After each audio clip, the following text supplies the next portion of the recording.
اس قوال کا قصہ جس نے ترک سردار کی مجلس میں یہ غزل شروع کی: گلی یا سوسنی یا سرویا ماہی نمیدانم وزیاں شفتہ بیدل چھ میں خواہی نمیدانم. تو پھول ہے یا سوس یا سرو یا تو چاند ہے میں نہیں جانتا.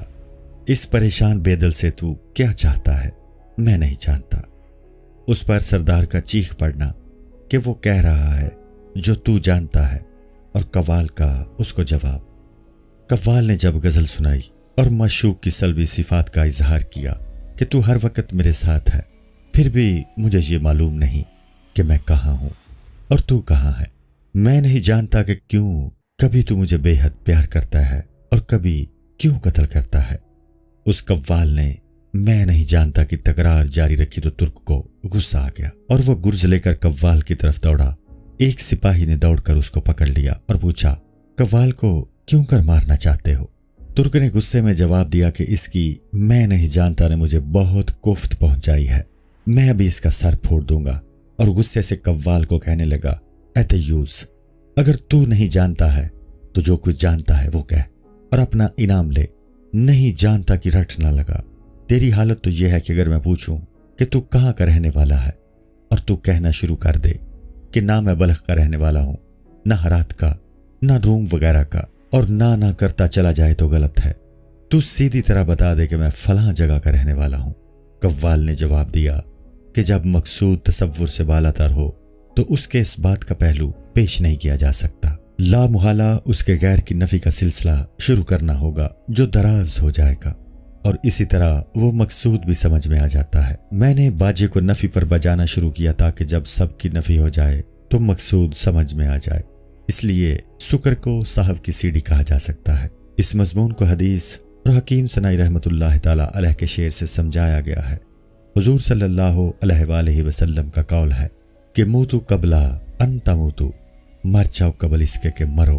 حکیم سنائی رحمۃ اللہ تعالی علیہ فرماتے ہیں، بمیر ہے دوست بیش از مرگ اگر می زندگی خواہی کہ ادریس اس چنی مردن بہشتی گشت پیش از ماں. اے دوست، مرنے سے پہلے مر جا اگر تو زندگی چاہتا ہے، کیونکہ ادریس علیہ السلام ہم سے پہلے ایسے مرنے سے بہشتی بن گئے ہیں. یاد رکھو، مجاہدات کے بعد جب تک فنا کا درجہ حاصل نہ ہوگا مشاہدہ نہ ہو سکے گا. مشاہدہ کی سیڑھی فنا ہے. اگر سیڑھی میں ایک ڈنڈا بھی کم ہے تو مشاہدے تک پہنچا نہیں جا سکتا. پوری سیڑھی طے نہ ہوگی تو کیسے معلوم ہوگا کہ وہاں کیا ہے؟ اگر کنویں میں 100 گز کی رسی جاتی ہو اور رسی میں 1 گز کی کمی رہ جائے تو پانی ڈول میں نہ آئے گا. کشتی اس وقت تک نہ ڈوبے گی جب تک اس میں وہ آخری وزن بھی نہ رکھ دیا جائے جو ڈوبنے کے لیے ضروری ہے. یہ آخری بوجھ رات کے اس آخری ستارے کی طرح ہے جو چمک کر رہنمائی کرتا ہے اور یہی گمراہی کی کشتی کو غرق کر دیتا ہے. ہستی فنا کے بعد آسمان کا سورج بن جاتی ہے. جب تک تو مر نہیں جاتا تیرے مجاہدے دراز ہوتے چلے جائیں گے. صبح کے وقت اپنی جان کھپا اور شمع پر اپنی جان وارتے. سورج تب ہی نکلتا ہے جب سب ستارے غروب ہو جائیں. مشاہدہ تب ہی حاصل ہوگا جب غیر اللہ سے تعلق بالکل ختم کر لیا جائے. مجاہدے کا گرزمار اور اپنی خودی کا بت پاش پاش کر دے. جب تک جسمانی اوصاف موجود ہیں تو اسرار کو نہیں سن سکے گا. اس قوال نے ترک سے کہا کہ جس عیب کی بنا پر تو مجھے گرز مار رہا ہے وہ تو خود تیرے اندر موجود ہے. گویا تو گرز مجھے نہیں اپنے آپ کو مار رہا ہے، اور میری یہ خودی کہ میں سمجھا کہ تو مجھے گرز مار رہا ہے تیری ہی خودی کا عکس ہے. تو نے میرے اندر دراصل اپنی صورت دیکھی ہے، اور مجھے قتل کرنا دراصل تیرا اپنے آپ کو قتل کرنا ہے. تیری اور میری مثال اس شیر جیسی ہے جس نے پانی میں اپنا عکس دیکھا اور اس پر حملہ کر دیا. کسی چیز کی ضد کی نفی سے اس چیز کا اثبات ہوتا ہے.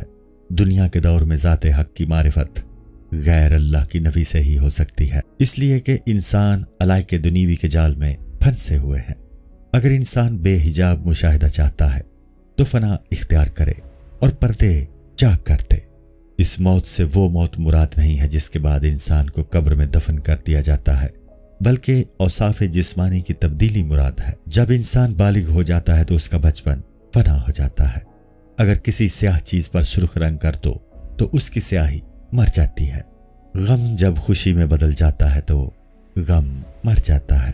حضور صلی اللہ علیہ وآلہ وسلم نے فرمایا، اگر کوئی کسی مردے کو زندہ دیکھنا چاہتا ہے تو ابو بکر صدیق رضی اللہ تعالیٰ عنہ کو دیکھ لے۔ اگر کوئی ایسے مردے کو دیکھنا چاہتا ہے جو زندوں کی طرح زمین پر چلتا پھرتا ہو تو وہ خود مردہ بنے اور اس کی روح کو عالم بالا منتقل ہونے کی ضرورت نہ رہی ہو۔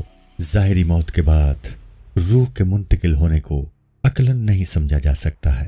اس کو وہی سمجھ سکتا ہے جس نے مقام فنا حاصل کر لیا ہو۔ روح کا عالم بالا کی طرف منتقل ہو جانا بالکل اسی طرح ہے جیسے زندہ اس دنیا میں ایک مقام سے دوسرے مقام میں منتقل ہوتا ہے۔ حضرت ابوبکر صدیق رضی اللہ تعالیٰ عنہ کو دیکھ کر اس بات کا یقین آ جائے گا کہ مرنے کے بعد زندہ کیسے ہوتے ہیں، کیونکہ فنا کے بعد ان کو بقا حاصل ہو گئی ہے۔ اسی طرح حضور صلی اللہ علیہ وآلہ وسلم کے دربار میں فنا کے بعد بقا حاصل ہوتی ہے۔ حضور صلی اللہ علیہ وآلہ وسلم کو خود فنا کے بعد بقا حاصل ہو چکی تھی، اس لیے حضور صلی اللہ علیہ وآلہ وسلم گویا قیامت کا نمونہ تھے۔ قرآن میں مذکور ہے کہ یہ لوگ قیامت کے بارے میں آپ صلی اللہ علیہ وآلہ وسلم سے سوال کرتے ہیں کہ وہ کب آئے گی۔ آپ صلی اللہ علیہ وآلہ وسلم ان کو زبان حال سے فرماتے، قیامت سے قیامت کون دریافت کرتا ہے؟ حضور صلی اللہ علیہ وآلہ وسلم نے فرمایا، میں موت طبعی سے پہلے مر چکا ہوں، اس لیے اس عالم سے یہ باتیں لا کر سناتا ہوں۔ حضور صلی اللہ علیہ وآلہ وسلم نے سوال کرنے والے سے فرمایا، تو خود قیامت بن جا، تجھے قیامت کا مشاہدہ ہو جائے گا۔ ہر چیز کے مشاہدے کی یہی شرط ہے کہ اس چیز میں اس قدر انہماک ہو جائے کہ مشاہدہ خود وہ چیز بن جائے۔ جب تک انسان روشنی کے آثار اپنے اوپر طاری نہیں کرے گا، روشنی کو نہیں دیکھ سکے گا۔ اسی طرح عقل اور عشق کے آثار طاری کر لینے سے عقل اور عشق کو جان سکے گا۔ یہ اشکال ہو سکتا ہے کہ اس قاعدے کے مطابق تو جب تک انسان خدا نہ بن جائے ذات حق کا مشاہدہ نہیں ہو سکتا، اور یہ ممکن نہیں ہے۔ بے شک مشاہدے کے لیے خدا کے ساتھ اتحاد فی الصفات ضروری ہے، اور جب تک انسان تخلصو باخلاق اللہ کا مستاق نہ بن جائے مشاہدہ نہیں ہو سکتا۔ اس قسم کے بہت سے دلائل ہیں لیکن ان کو سمجھنے والے کم ہیں۔ یہ تصور قائم کر لو کہ دنیا کے سب انسان نزع میں مبتلا ہیں اور ان کی باتیں گویا مرنے کے وقت کی باتیں ہیں۔ اس کا فائدہ یہ ہے کہ انسان کے دل میں ایک غیرت اور رحمت پیدا ہوتی ہے اور اپنے اندر سے بغض اور کینہ کا مادہ ختم ہو جاتا ہے۔ صوفیہ اسے مراقبہ موت کہتے ہیں۔ رشتہ داروں کے بارے میں نزع کی کیفیت کا تصور کرو گے تو تمہارے دل میں سوز و گداز پیدا ہوگا۔ جو موت ہر صورت میں آنے والی ہے سمجھ لو کہ آ گئی ہے۔ جو انسانی اغراض اس مراقبے میں مانے ہوں ان کو دل سے نکال دو۔ اگر تم ان اغراض کو نہ نکال سکو تو صرف عجز پر قائم نہ رہو۔ تمہارا عاجز ہونا ایک زنجیر ہے جو باندھنے والے نے باندھی ہے، اس کی طرف رجوع کرو اور کہو، اے حقیقی زندگی کی طرف ہدایت کرنے والے، میں فطرت کے لحاظ سے ایک باز تھا، اب عاجز مچھر کیوں بن گیا ہوں؟ میں نے برائی میں قدم جما رکھا ہے اور تیرے قہر کی وجہ سے ٹوٹے میں مبتلا ہوں۔ میں تیری نصیحتوں سے بہرا بن گیا تھا، بت گر تھا لیکن بت شکنی کا مدعی تھا۔ تو اپنے فضل سے مجھ پر رحم فرما۔ اے موت سے غافل انسان، تو یہ بتا کہ تیرے لیے اپنی دستکاری اور کاریگری کی یاد ضروری ہے یا موت کی یاد؟ موت خزاں کی طرح ہے اور تو ایک پتا ہے جس نے خزاں میں ضرور چڑھنا ہے۔ موت ڈنڈورا پیٹ رہی ہے لیکن تو نہیں سنتا۔ جب سننے کا وقت نہیں رہے گا تب تو سنے گا۔ نزع کے وقت تو ہائے موت کہے گا لیکن اس وقت کوئی فائدہ نہیں ہوگا۔ اعلان کرتے وقت موت کا گلا بیٹھ گیا اور اس کا نکارہ پھٹ گیا، لیکن تو دنیا داری کی باریکیوں میں لگا رہا۔ انسان کی موت کے وقت کی آہوزاری ایسی ہی ہے جیسا کہ شیعہ صاحبان کا شہدائے کربلا پر ہر عاشورہ کو ماتم کرنا۔